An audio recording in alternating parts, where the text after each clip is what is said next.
Happy almost World Backup Day. This is Thursday, the 28th of March. We are coming to you live for our very special World Backup Day Tech Bites stream edition with some help from the Veeam community. I'm Rick Vanover, the Rickatron, and I am tuning in live from Central Ohio.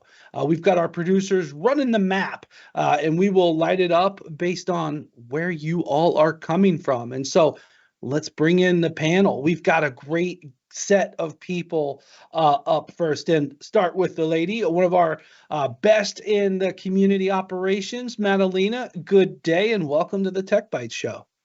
Good day, Rick, and hello, everyone. Yes, I am Madalina Cristil.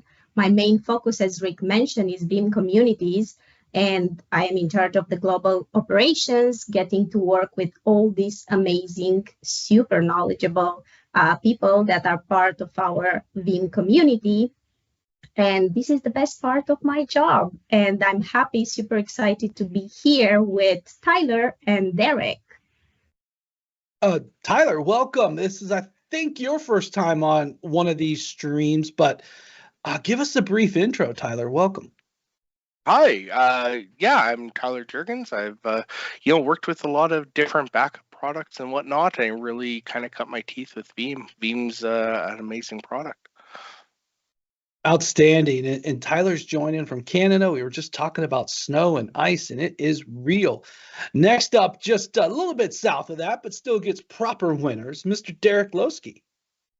Hello, morning, afternoon, all. This is Derek Loseke. I am a senior systems engineer, and I've been using Veeam for about 7 years. I had some other products before that, and really loving the Veeam stuff. Outstanding. Welcome. So Derek is in the U.S. state in Nebraska. I'm in Central Ohio. One of our producers are in Texas. Madalina's in Romania.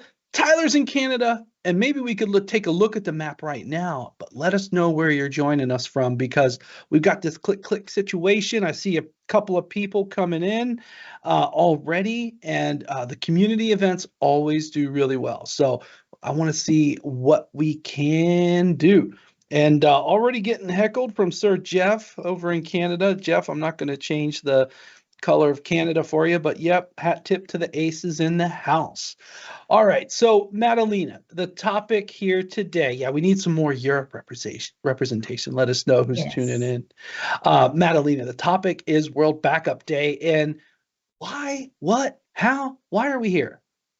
Yeah, absolutely. Let's just give an overview of and the background of World Backup Day. So every year since 2011, on March 31st, we are celebrating World Backup Day.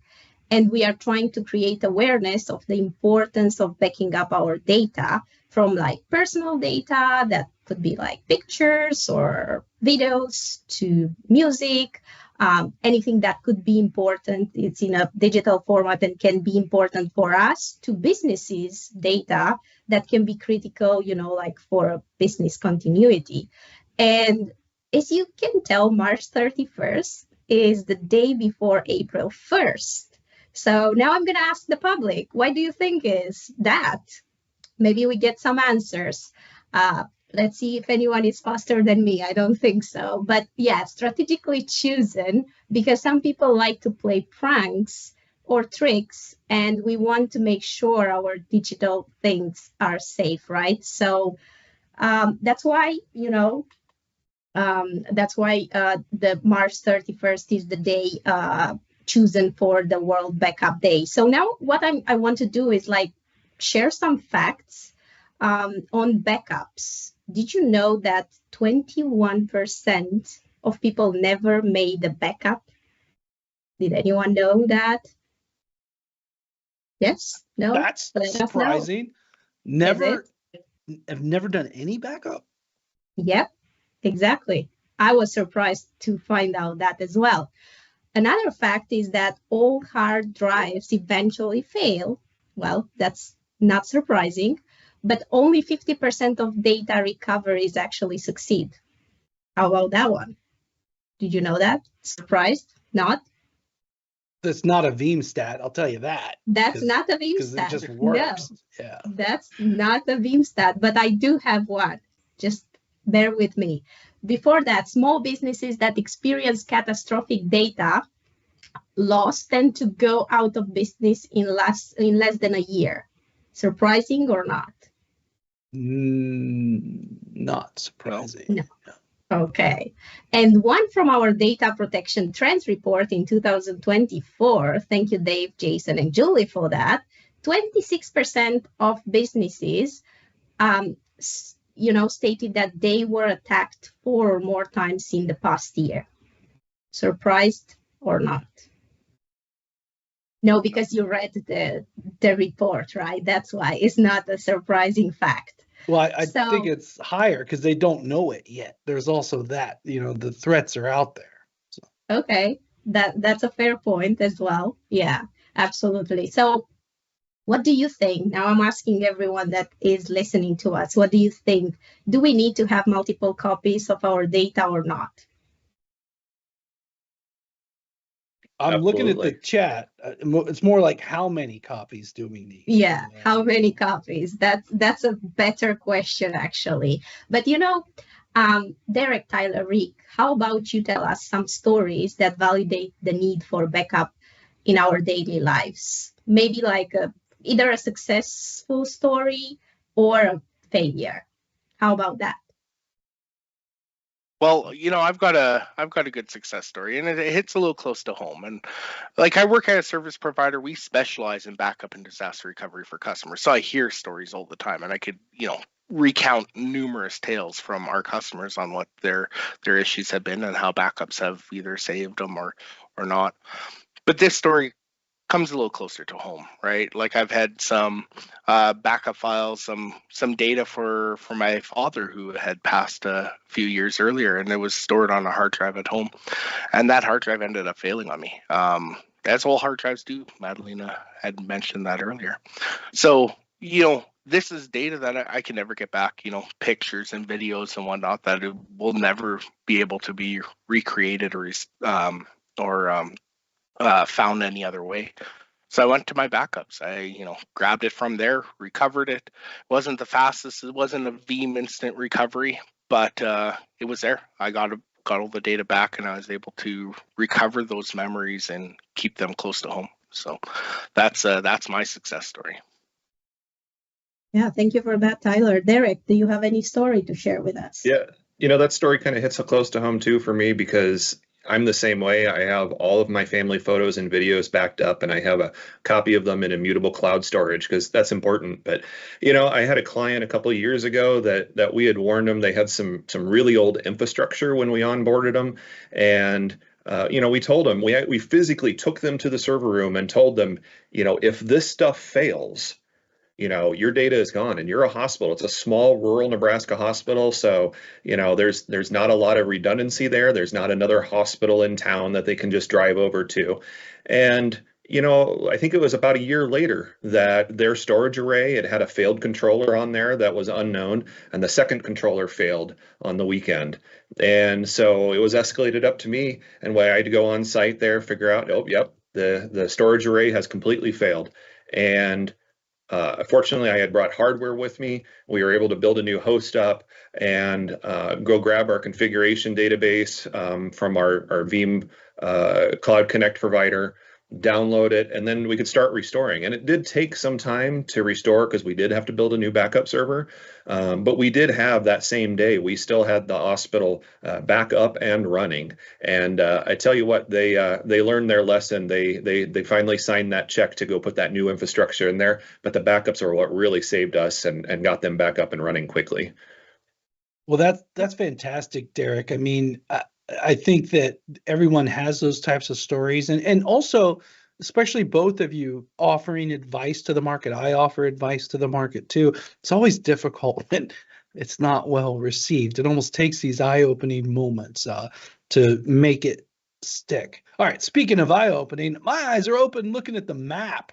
Producers have told me that we got some entries. I love it when Brazil turns in because it's a big map of color. Shout out to Al. And I saw Beth in Brazil, and then Al up in Virginia in North America. We need some more North America. I see you all on here. You guys are here. Just let me know Where are you coming in from? Let's go over to EMEA. We got some love over there.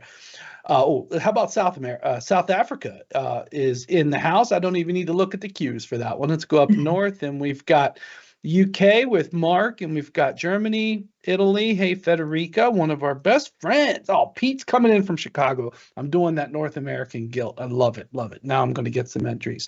Keep them coming in, friends. Time permitting, we'll go back to the Maplication. I love those great stories. And I guess let me go with my quick close to home story. And it was an almost disaster. I used to be the person that said, hey, I got an old computer. You want it? And I would take it. Okay. So my home was like this little Frankenbox thing of all these old computers. I had this old hard drive called a Bigfoot. I don't know if any of you two remember what those things were. I'm like, oh, look at that. That's cool. So I had all this like the hodgepodge. I was playing with Linux. I was playing with other OSs, learning a lot of networking at home before I really got into, IT as a job. That was the free lab, the free home lab, right? And then, the free stuff started breaking. I wonder why, right? So I almost lost some of my work of like connections, and because back in the day you had to write like bat files to get networking set. And so I was like, whoa, I'd almost have to start all this all over again, right? And then the other part of that is if that did fail, so I started backing up. I started copies. I didn't really do proper backups. I started getting into copy management. But if that didn't, I wouldn't be the Ricatron. It could have been a whole different path. I'd be selling tacos food truck or something. I'd, be cooking for people. I don't know. I'm better off doing this. But I think each of us, Maddie, we all have these close to home stories. Absolutely. These are all amazing stories. I also shared one of my stories at the community hub, so I'm not going to go and repeat that. But yeah, we all have stories about backup for sure, like failures or like successful stories, depending. But you know what I want to talk about right now? Maybe everyone or some of you saw already like the video that Veeam collaborated on with Morning Brew. For the World Backup Day. Did you guys watch it? It was, I think that it's shared on all our social media, and we're gonna share the link in the chat as well for everyone to watch it in case they haven't yet. The main theme in there is backup isn't just a box to be checked, but the key to a cyber resilient life.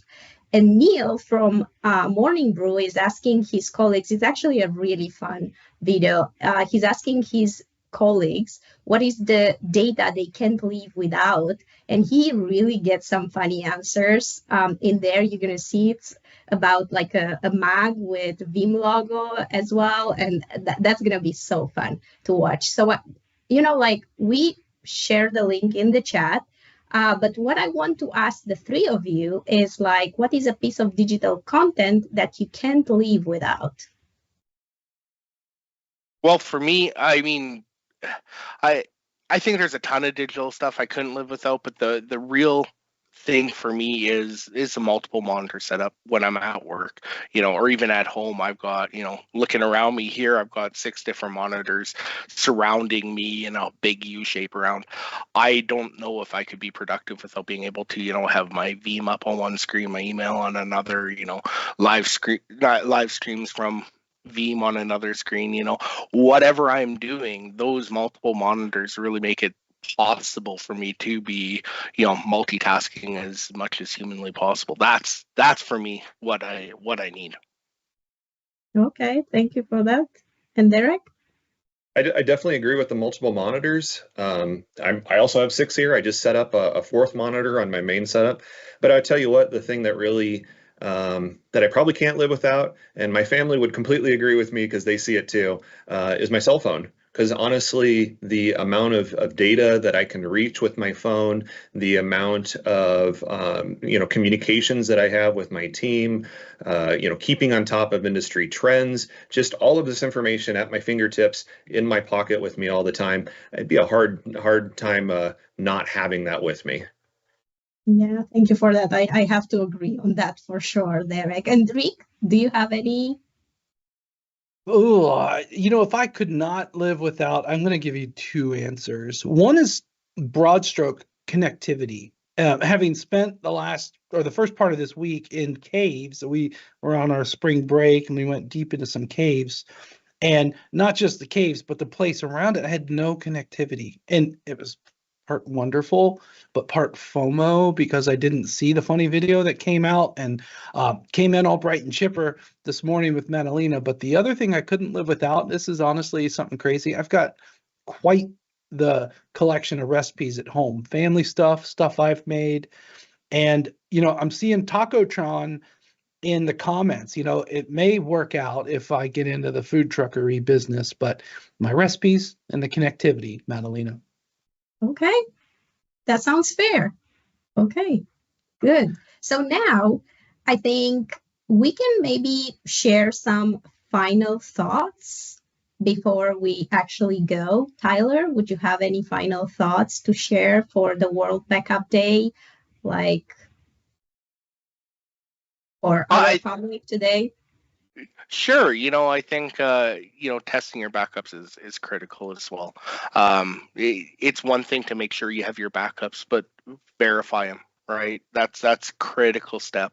I mean, I had one customer who, they were doing some Synology RDMs to their vSphere environment. They're trying to back that up. Well, you can't snapshot an RDM. So recovering that, had they tested that earlier, that would have been more something you could work around, right? We can use a Veeam agent instead. So test those backups. Don't just take them, but test them afterwards.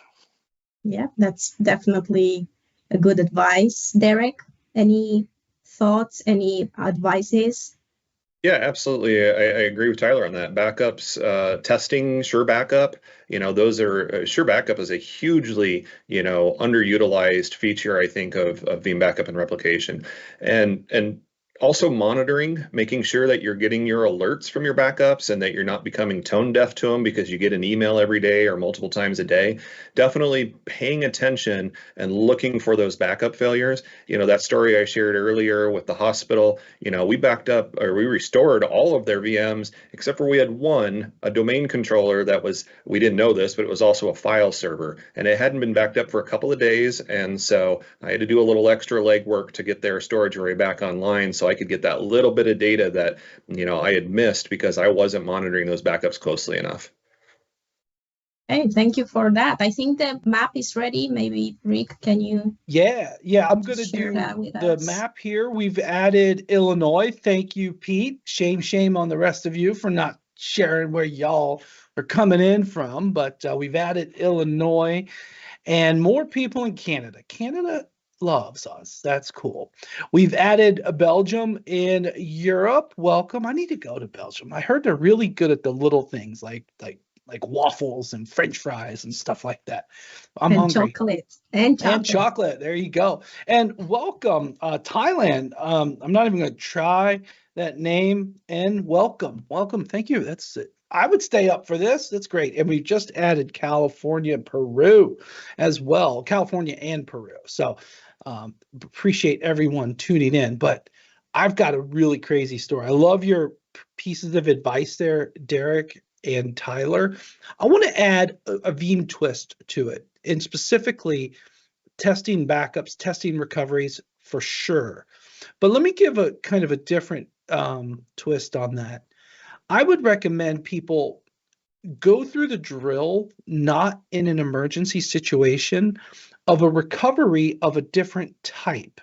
So this comes right off of our support team's advice. They tell us really super clearly especially when people call about ransomware cases, people are really familiar with file level recovery, really familiar with entire system recovery.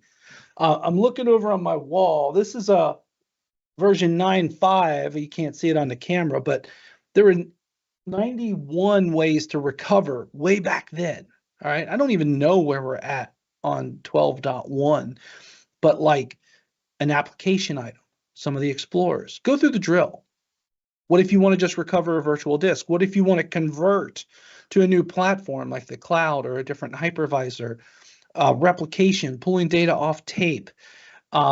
These types of like additional things are really important to really understanding how these recoveries work, because what I have known is that no disaster follows any type of script or plan. And again, the whole spirit of World Backup Day is you don't want to be made the fool on April 1st. And, if you think about scary stories of almost losing it all, we got time. I'm going to do one. All right. Is that all right with you, Madalina and Derek and Tyler? We got Yes, time. absolutely. One Let's do quick that. story. So, and we were talking about this on the recap, Maddie, by the way.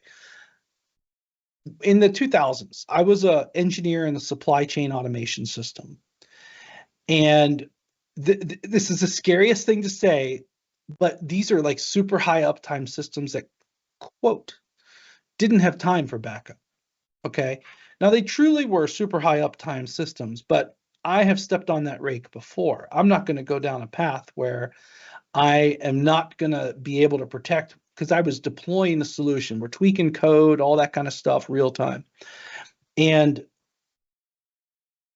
let's just say I did something that I think was it Michael Paul last week who was talking about RAID arrays. I did something I should never have done, but it worked. And this was in a simpler time, but it was a mirrored set of hard drives. I would pull one out because you'd have, basically they would be mirrored. And then I would take it to another system, a cold system, and rebuild that array over there. So it was like the jankiest hardware backup ever. But this is just one example of people doing dangerous things. And that is not a good backup. And especially now with the advanced array controllers and stuff, never ever do that type of stuff nowadays. But 20 years ago, I could get away with that. The almost scary part of that was I could lose a week's worth of code that a custom developer, and then the configuration that I implemented. I mean, I'd have to have extended my trip for weeks. My wife would kick me out. Man, it would have been something. But like, you think about data criticality and backups and all of these different things. And, we are so digitally transformed, especially if you think about, both the dependency that Tyler and Derek both have, and really every single one of us. The data is critical, and that giggler from the morning brew, right? That the data is so critical, so we got to protect it. And then the last thing I'm going to throw out to the audience, and I'm going to ask really quick, Tyler and Derek, yourselves, how many copies of data do you keep at home? We know the 3-2-1 rule. I'm just going to admit it. I'm a 5-copy person. I have 5 copies at home. Tyler, how many copies do you have at home? Well, you're still on mute. There you go. I have 3 copies at home, but I have multiple in the cloud as well. So. Ooh. Oh, okay. I don't have cloud at home, but I got 5 at home. Okay. Hat tip for offsite. I have some of those ultra rugged hard drives.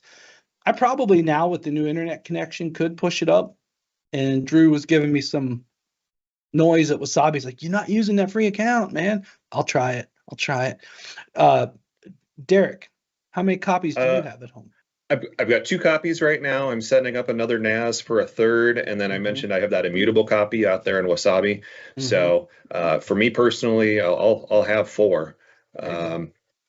But I mean, our work systems here, I think I've got like 5 or 6. Oh, I mean, love it. you can't have for the too production, many, right? the thing that pays the bills. Yeah, do it big. I'm just thinking really in the kind of your own data sets the model for the rest. And so those on the stream, just drop in a number. How many copies are you? In fact, Didier Van Hoy, the Belgian Vanguard, he convinced me to be a 5-copy person. But anyways, let me know on the chat. All right, a couple of different comments coming in here. No time for backup is a plan to fail. That's true. That was a condition I had, so I had to find a way. Jeff keeps his data in the backup. He's a 3-copy person. That's good to know. All right. Well, hey, Madalina, thank you so much for joining me here on this special World Backup Day stream. These are fun. Absolutely, These are live. Absolutely, Rick. But before we are going, I do have a challenge for our community, for our public.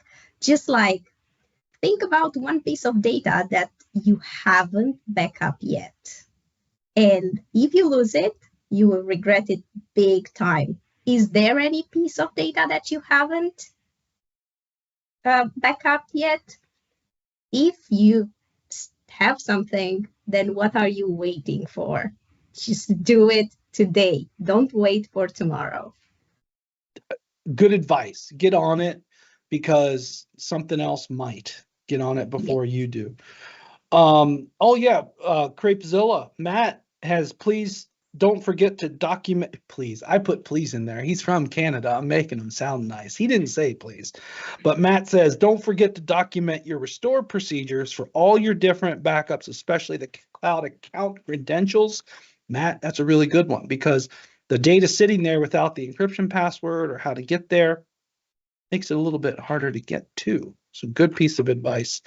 All right, couple of things coming up. On the 2nd of April, so next week on Tuesday, the Industry Insight stream, the worst backup stories ever. Now, it is still a family show. You can gather the kids. It's going to be nice and safe. And then on the 4th, the V100 show is up with Stefan Herzig and Sir Michael Paul talking about some advanced scripting stuff. And that'll be a really good one as well. And you know what? It's getting close. Veeam on. We're less than just over 2 months and a week or so away. And if you're wanting to go, Rickatron 10% off of your registration cost, right? So love to have you there. There is an online experience at no cost. Trust me, in there, South Florida, that is where it's going to be. All right, so on behalf of my producers, Felicia and Jeffrey, they truly go out of their way to produce this stuff. I'm so lucky to have them with me. Maddie, thank you so much for rocking it with me on this one. Thank you very much, Rick, and thank you, Tyler and Derek, for being with us. Yeah, Thank thanks, you, Rick Tyler. and Maddie. Absolutely. It was great being here. Yeah, these two, one of the best on the Legends. You can see their engagements on our Veeam Community Hub that Maddie and her colleagues and I work on. All the clap coming through. Somebody's clapping crazy on LinkedIn. Thank you for that. All right, on behalf of everyone, thanks for watching, and that concludes today's Tech Bytes stream.